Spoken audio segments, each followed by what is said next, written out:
बिस्मिल्लाहिर्रहमानिर्रहीम। दोस्तों, जैसा कि आप जानते हैं कि तमाम मुसलमान अल्लाह रब्बुल इज्जत की इबादत करते हैं, इसके साथ किसी को शरीक नहीं ठहराते। जो बंदा अल्लाह तबारक व तआला के साथ शिरक करता है वो काफिर कहलाता है। जैसा कि तमाम मुसलमान अपने दिन का आगाज अल्लाह रब्बुल इज्जत की हम्दो सनाह बयान करते हुए करते हैं।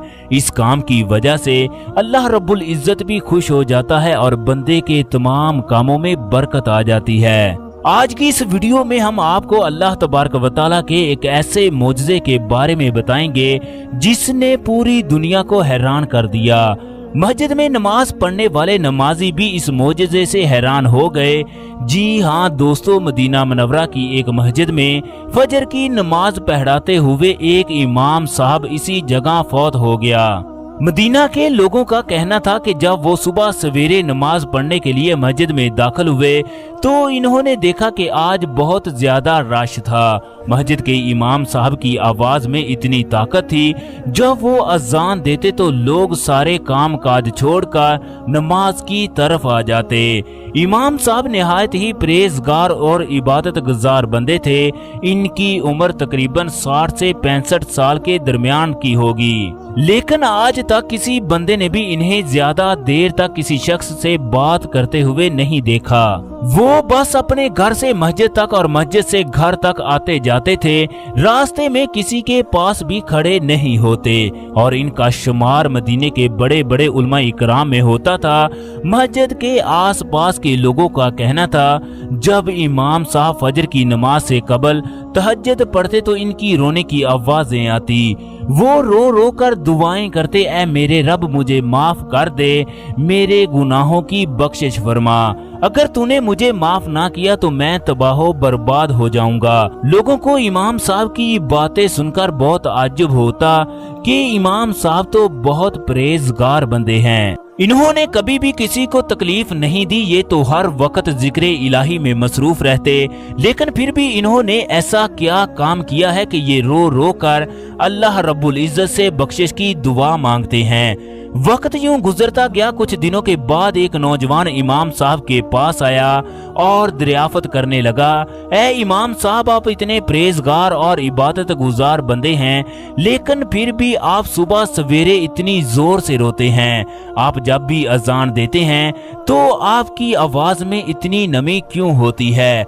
आप इतने नरम लहजे में अजान क्यों देते हैं कि आपकी अजान सुनने वाला अपने तमाम काम काज छोड़कर नमाज की तरफ आ जाता है? आखिरकार आपने ऐसा कौन सा गुनाह किया है जिसकी वजह से आप रो रो कर मगफरत की दुआएं करते हैं?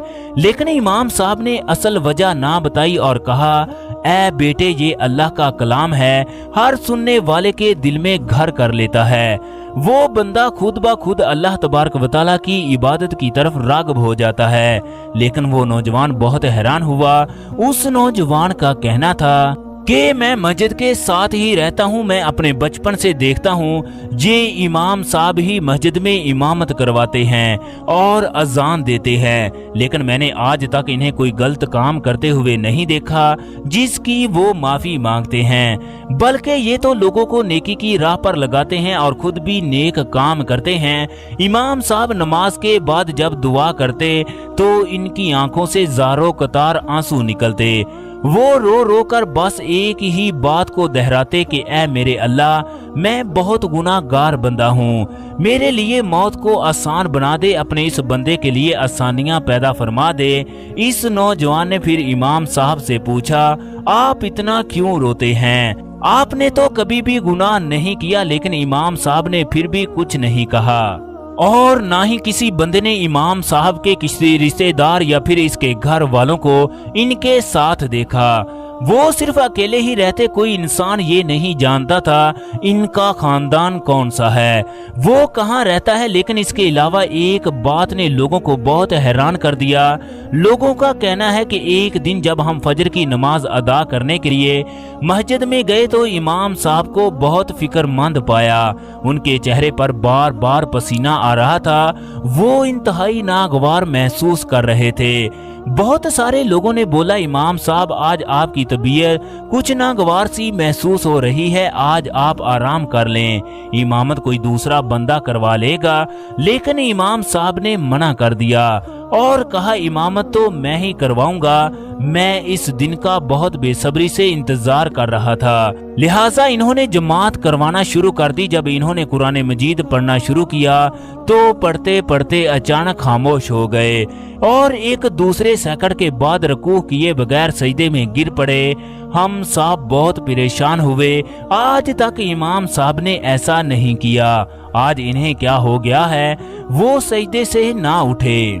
जब वो सजदे से ना उठे तो मजबूरन हम सब को खुद ही नमाज मुकम्मल करना पड़ी। नमाज मुकम्मल करने के बाद तमाम लोग इमाम साहब की तरफ बढ़े।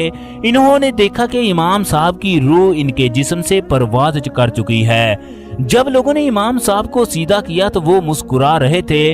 लोगों ने जब पिछली सफ़ों पर देखा तो सब हैरान हो गए, क्योंकि पिछली तमाम सफ़े नूरानी मखलूक से भरी हुई थी।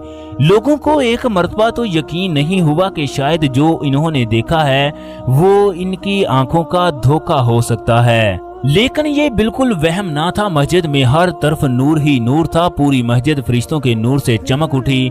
लेकिन ये नूर सिर्फ चंद लम्हे के लिए था। लेकिन इसके साथ साथ इमाम साहब का चेहरा भी इस कदर नूर से मुनव्वर था कि कोई भी इनके चेहरे से नजरें हटाने को तैयार ही ना था। इनकी उम्र तो 60 से 65 साल थी, लेकिन देखने में वो 30 साल के नौजवान की तरह थे। तमाम लोगों को इमाम साहब की मौत का बहुत दुख हुआ, लेकिन दिल में जज्बा मौत था। हर कोई ख्वाहिशमंद था इन्हें भी इमाम साहब की तरह मौत आए। वो कितना खुश नसीब बंदा होगा जिसे अल्लाह तबारक व तआला सजदे में ही अपने पास बुला ले। जब इमाम साहब को दफन करने के लिए कब्रिस्तान में लाया गया तो एक नौजवान वहां पर आ गया और कहने लगा, ये मेरे वालिद साहब हैं। लोगों ने पूछा, हमने तुम्हें इससे पहले तो कभी नहीं देखा, तुम इससे पहले कहाँ थे और तुम्हें कैसे मालूम हुआ तुम्हारे अब्बाजान का इंतकाल हो गया है?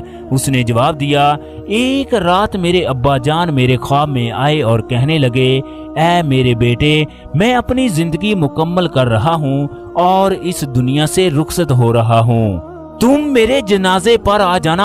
और दूसरी बात यह कि मेरे अब्बा ने मुझे पाबंद किया था कि अपनी बाकी की सारी जिंदगी अल्लाह की राह में गुजारना चाहता हूँ, इसलिए तुम लोगों से काफी दूर जा रहा हूँ और कभी भी मुझे मिलने की ख्वाहिश ना करना।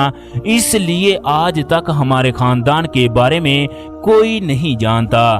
तो दोस्तों, इस बात से ये सबक मिलता है कि जो कोई बंदा अल्लाह रब्बुल इज्जत के साथ अपना रिश्ता मुखलस कर लेता है तो अल्लाह तबारक व तआला तमाम दुनिया को उसके साथ मुखलस कर देता है। लिहाजा हमें भी चाहिए कि अल्लाह तबारक व तआला के साथ मजबूत तरीन रिश्ता कायम कर लें, जिसकी वजह से अल्लाह तबारक व तआला हमें दुनिया और आखिरत में कामयाबी अता फरमाए। आमीन।